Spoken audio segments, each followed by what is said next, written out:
હળદીનો કાવો, હળદીનો કાવો. કલ્પવૃક્ષ કિચનમાં આજે બનાવવાના છીએ શિયાળા સ્પેશિયલ ચા વગરની ચા. ક્યાંય જતા નહીં, સમજાવું છું કેવી રીતે. શિયાળો આવે એટલે ગુલાબી ગુલાબી ઠંડી આવે અને સવારનો કુમળો કુમળો સૂર્યપ્રકાશ પણ આવે. દિવસ ટૂંકો અને લાંબી રાત આવે અને સવાર પડે તો પણ ઠંડીમાં ઊંઘ બહુ આવે. પરંતુ બધી જ મોસ્ટ કોમન વસ્તુઓ સાથે શરદી ઉધરસ અને કફ પણ આવે છે. ખેર, શિયાળો આવે એટલે શરદી ઉધરસ આવે જે કંઈ મોટી વાત નથી, પરંતુ શરદી ઉધરસ થાય જ નહીં એવું પહેલાં જ જો ધ્યાન રાખીએ તો કેટલું સરસ નહીં?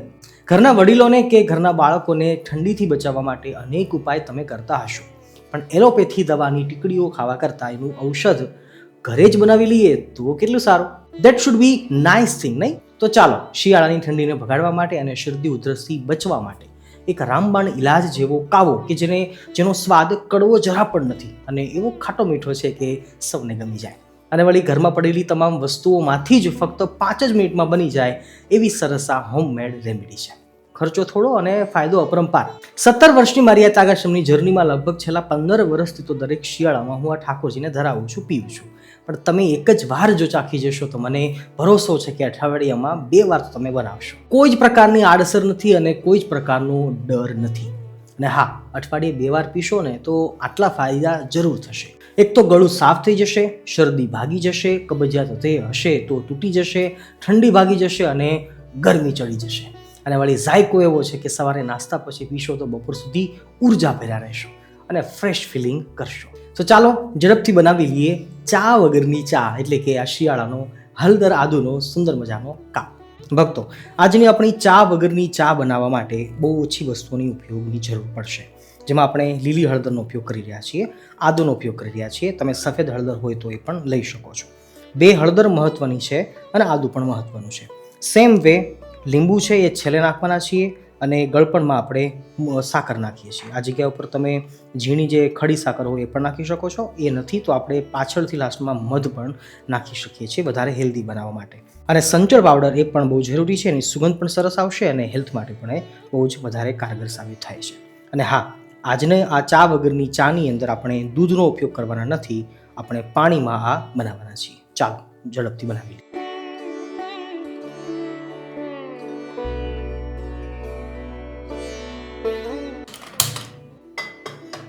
હું અત્યારે 2 વ્યક્તિ માટે બનાવું છું, એટલે 2 ગ્લાસ જો આપણે કાવો જોઈતો હોય તો 4 ગ્લાસ પાણી નાખીશું.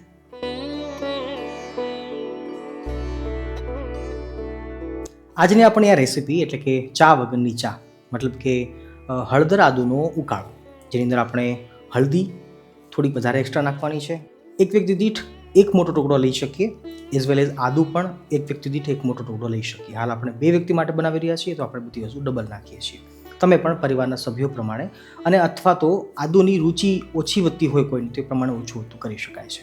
પણ ખાસિયત એ છે કે આમાં લીંબુ એની ખટાશ અનુભવાવી જોઈએ, આદુની તીખાશ અનુભવાવી જોઈએ અને હળદી છે એનો પણ પોતાનો પર્સનલ ટેસ્ટ છે, એનો ઝાયકો છે પણ આપણને અનુભવાવો જોઈએ. અને ખરેખર વિશેષતા પણ એ છે કે ત્રણેયની અંદર જે એના ગુણો છે, ગુણધર્મો છે, એ આપણને આ ઠંડી સામે રક્ષણ આપે છે. ઉધરસ હશે, શરદી હશે, તાવ હશે, ગમે તે હશે, શરીરની અંદર ગરમી ચડાવી દેશે એ વાત તો ચોક્કસ છે. તમે ચોક્કસથી ટ્રાય કરજો. લીલી હળદર કદાચ બજારમાં ન હોય ને તો બાનું નહીં કાઢતા, સૂકી હળદર આપણી કિચનમાં હોય ને એ પણ અડધી ચમચી નાખી શકાય તો પણ ચાલે છે. પણ હળદીના ગુણધર્મો છે એ આપણને ઇન્ફ્લિમેટરી ગુણધર્મોથી આપણને રક્ષણ આપે છે, એટલે એ પણ બહુ જ જરૂરી છે. તો લીંબુ, નમક એટલે કે સંચળ પાવડર અને આદુ અને હળદર 4 વસ્તુ છે. આયુર્વેદની અંદર ચારેયને મહત્વનું સ્થાન આપવામાં આવ્યું છે, જે ચારેયનો ઉપયોગ આપણે આજના દિવસે આ ચાની અંદર કરી રહ્યા છીએ. હાલાકી આ ચા નથી, ઉકાળો છે, પણ આપણે કહી શકીએ કે ચા વગરની ચા એટલે કે આજનો આપણો ઉકાળો.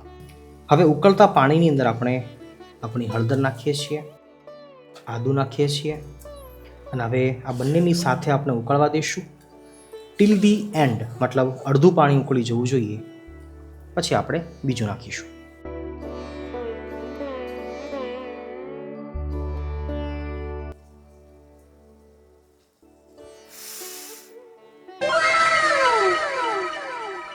ઉકાળો આપણો ઉકળી રહ્યો છે.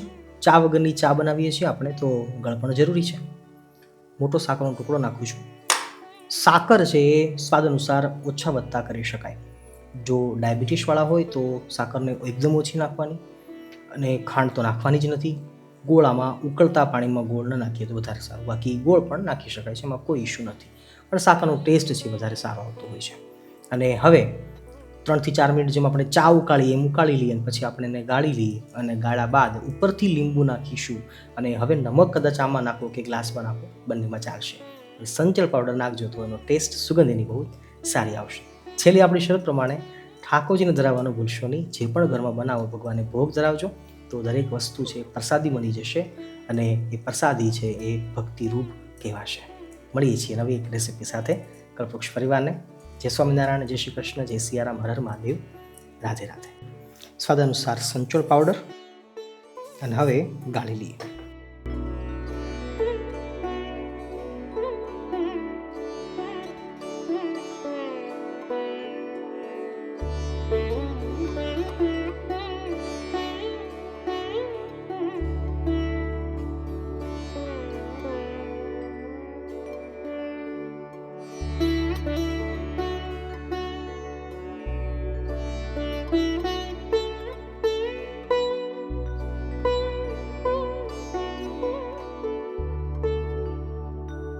અમારા ગુરુકુળની ગીર ગાયોનું ઘી હવે આખા ગુજરાતમાં અને ગુજરાતની બહાર મુંબઈ સુધી પણ અમે ફ્રી હોમ ડિલિવરી પહોંચાડીએ છીએ. ઘી ચોખ્ખું છે, શુદ્ધ છે અને ભેળસેળ રહિત છે. એની જવાબદારી અમારી છે.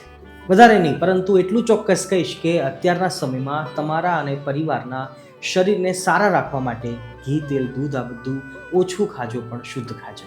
અને જ્યારે શુદ્ધ ઘીની જરૂર પડે ત્યારે અમને જરૂરિયાત કરજો. સ્ક્રીન ઉપર તમને નંબર દેખાતો હશે. વધારે માહિતી માટે તમે કોલ પણ કરી શકો છો. જય ગૌ માતા.